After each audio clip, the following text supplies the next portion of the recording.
So hello everyone, I hope सभी बढ़िया होंगे।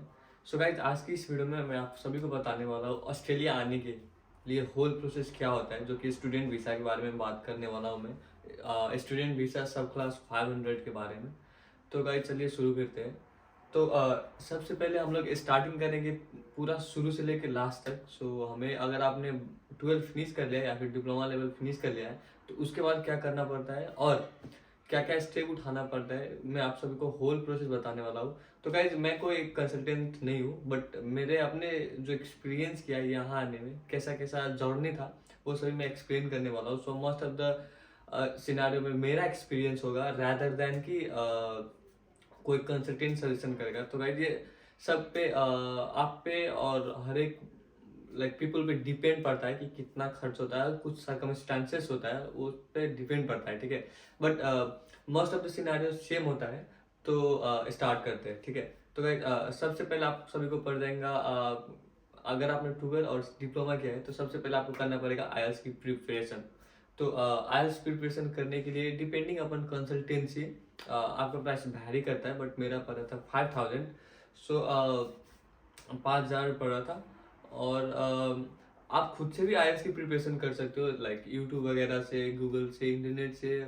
मोस्ट ऑफ द पर्सन क्या करते हैं, कंसल्टेंसी से ही आईएलटीएस की प्रिपरेशन करते हैं। अगर आप लोग चाहते हो कि खुद से करो, तो आप एक्स्ट्रा ऑर्डिनरी हो तो फिर आप खुद से भी प्रिपरेशन कर सकते हो। मैंने पर्सनली कंसल्टेंसी ज्वाइन किया था, जो कि कंसल्टेंसी ज्वाइन किया था। और उसके बाद ही मैंने आईएलटीएस की एग्ज़ाम बुक करी थी। तो हमारा आईएलटीएस का पड़ गया प्रिपरेशन करने की 5000, ठीक है। सो गाइस, मैंने सब यहाँ पे बना के रखा है अपने लैपटॉप में, ताकि कुछ ज़्यादा डिटेली में वीडियो बना सकूँ। सो वही सीन है। तो पहले आपको आईएलटीएस का पड़ गया 5000। उसके बाद आपने आईएलटीएस प्रिपरेशन करी। आईएलटीएस प्रिपरेशन करने में लग जाती है अराउंड 1 मंथ एवरेजली। किसी का 2 वीक्स लगता है, किसी का 3 वीक्स, किसी का 4 वीक्स, किसी का 2 महीना भी लग जाता है। बट एवरेजली हम बात करें तो सिर्फ 1 महीना लगता है, ठीक है, पूरा लिसनिंग, रीडिंग, राइटिंग, स्पीकिंग की तैयारी करने में। तो मेरा भी लगा था अराउंड 1 मंथ जितना। तो उसके बाद मैंने बुक करी थी। बुक मेरा अराउंड 2 वीक्स की डेट में अवेलेबल था। तो मैंने बुक किया, और बुक करने में लगती है आपको 27,100 रुपीज़, जो कि मैं नेपाली में बात कर रहा हूँ, ठीक है। अभी जितना भी मनी है वो नेपाली में है। तो आप लोग चाहो तो इंडिया या फिर पाकिस्तान से हो तो पाकिस्तान से कन्वर्ट कर सकते हो। कुछ ज़्यादा वैरी नहीं करता, but most of the scenario में सेम प्राइस होता है, ठीक है। तो हमारा आईएलटीएस का प्रिपरेशन हो गया, आईएलटीएस का एग्जाम हो गया। 27,100 आप लोग कैलकुलेट करते रहना, मैं स्क्रीन पे भी दिखा दूंगा। उसके बाद आपका आईएलटीएस एग्जाम का रिजल्ट आता है अराउंड 2 वीक्स में। 13 डेज में आपका रिजल्ट अवेलेबल होता है। अगर ब्रिटिश काउंसिल से कर रहे हो तो ब्रिटिश काउंसिल पे आपको मैसेज भी आ जाता है। आप खुद को उसको वेबसाइट से भी देख सकते हो। आईडीपी में भी सेम सिनेरियो है। तो एज आई थिंक आप सबको पता ही होगा कि आईएलटीएस दो कंपनी ने दो कंपनी वो दो कंपनी लेता है। वो होता है पहले ब्रिटिश काउंसिल, उसके बाद आईडीपी। दोनों ऑलमोस्ट सेम है, बट मैंने ब्रिटिश काउंसिल से दिया था। बहुत पर्सन बोलते हैं ब्रिटिश काउंसिल से थोड़ा इजी भी होता है, बट मुझे उतना कुछ खास डिफरेंस नहीं लगता। और आपका आईएलटीएस एग्जाम का रिजल्ट आ गया 2 वीक्स में। सो आपका आईएलटीएस एग्जाम का प्रिपरेशन 1 वीक्स, आईएलटीएस का एग्जाम 2 वीक्स में बुक किया आपने, और 2 वीक में आपका रिजल्ट आया। तो 2 महीना हो गया, 2 महीना में आपका रिजल्ट आ गया। उसके बाद आप करते हो कॉलेज में अप्लाई। आप उससे पहले भी अप्लाई कर सकते हो, बट अगर अगर आईएलटीएस एग्जाम देकर कर रहे हो तो फिर एडमिशन होने की चांसेस ज़्यादा होते हैं, बट उतना कुछ खास फर्क पड़ता नहीं। मैंने क्या किया था, आईएलटीएस एग्जाम दिया था, फिर उसके बाद रिजल्ट आया, फिर कॉलेज में अप्लाई किया। तो कॉलेज अप्लाई करने के बाद आपका ऑस्ट्रेलिया से हो या तो अराउंड कॉलेज में 2-3 दिन में ऑफर लेटर आ जाता है, और फिर यूनिवर्सिटी में 1 वीक्स 2 वीक्स में आता है, डिपेंडिंग अपॉन द यूनिवर्सिटी और कॉलेज में होता है। मेरा 3 दिन में आया था। सो 3 दिन में नहीं, सिर्फ 1 या 2 दिन में आया था, अराउंड लाइक दैट। सो वो आ गया था। और ऑफर लेटर आने के बाद आपको सबसे पहले क्या क्या करना पड़ता है, आप ऑफर लेटर की लाइक कॉलेज में अप्लाई करते हैं, फिर भी आप वो डॉक्यूमेंट्स की प्रोसेसिंग कर सकते हो, या फिर ऑफर लेटर आने के बाद भी प्रोसेसिंग कर सकते हो।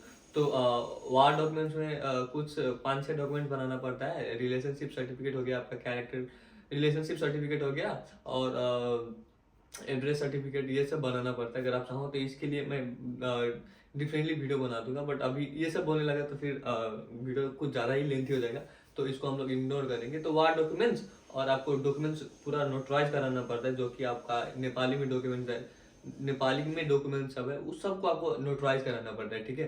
तो हम नहीं करते, वो लोग लॉयर करते हैं, नोटराइज काउंसिल होता है हमारे नेपाल में, वो करते हैं। तो उसका पड़ जाता है आपको अराउंड 3000, और वार डॉक्यूमेंट्स का मैक्सिमम ले लेते हैं हम लोग 2000, सो 5000 उसका हो गया। तो गाइस अब पारी आती है लोन की। मैंने कराया था एनसीसी बैंक से, जो कि अभी कुमारी बैंक में मर्ज हो चुका है। तो मैंने कराया था 40 लाख की। आपका फीस कितना है वो अनुसार से आपका लोन लेना पड़ता है, अराउंड 35 से लेके 45 लाख तक की। मैंने 40 लाख के लिया था, जिसका सर्विस चार्ज और डिस्बर्समेंट की फीस लगी थी मेरे को, कितना लगी थी 20,000। सो मैंने फुल डिस्बर्समेंट कराया था, 40 लाख ही दिखाया था। तो आपका कैसा सीन है आप खुद करा सकते हो। फुल डिस्बर्समेंट करा रहे हैं तो फिर वीसा लगने की चांसेस ज़्यादा होता है, मैंने ऐसा सुना है, बट मैंने देखा है बहुत सारे हाफ डिस्बर्समेंट में भी, हाफ डिस्बर्समेंट करा के हाफ डिस्बर्समेंट पैसा बैठा देने से वीसा लग जाता है, बट मैंने फुल डिस्बर्समेंट कराया था। उसके बाद आपने लोन अप्लाई कर दी, लोन का सैंक्शन लेटर और कवर लेटर आ गया आपकी।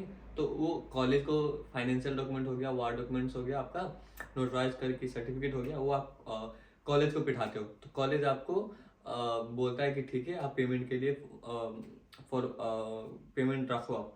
तो जब सब डॉक्यूमेंट वेरीफाई हो जाता है तो आप पेमेंट करते हो। तो फाइनल पेमेंट के बाद आपका फाइनली आता है COE, जिसको हम लोग बोलते हैं कन्फर्मेशन ऑफ इनरोलमेंट, ठीक है। अमेरिका में I-20 होता है, बट ऑस्ट्रेलिया में COE होता है, ठीक है।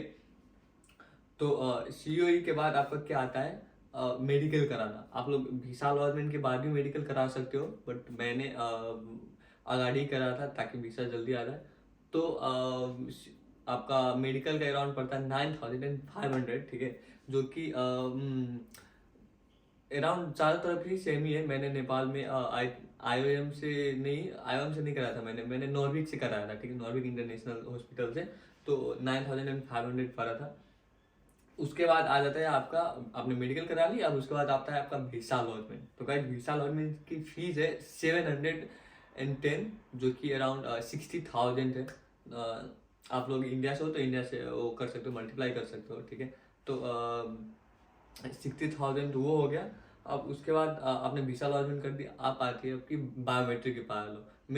मेरा तो नेक्स्ट डे ही बायोमेट्रिक का डेट आ गया था, तो मैंने नेक्स्ट डे ही बुक किया। और जैसे ही मैंने बायोमेट्रिक कराया, वही दिन 1 आवर वीसा आ गया था मेरा।